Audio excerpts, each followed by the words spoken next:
Austin, how much better is the Dodgers than anybody else in baseball? Oh, it is.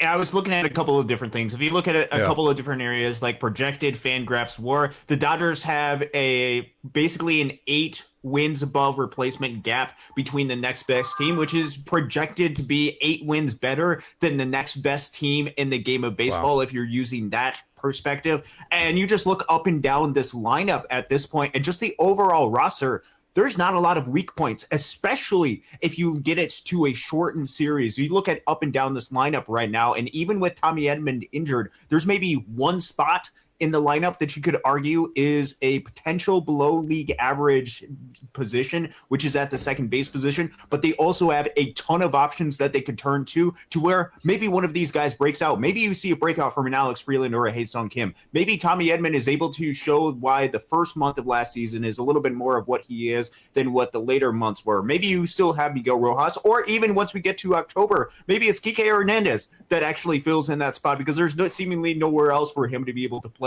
on this roster. That they're very limited amount of holes, and especially when Max Muncy or Teoscar Hernandez is your 7-hole hitter, you have a phenomenal lineup. Their starting pitching staff is as elite as it could be, especially the top four, plus a rising star in Emmett Sheehan, plus a wild card in Roki Sasaki and River Ryan and Gavin Stone as depth coming up from the minor leagues, and then the bullpen.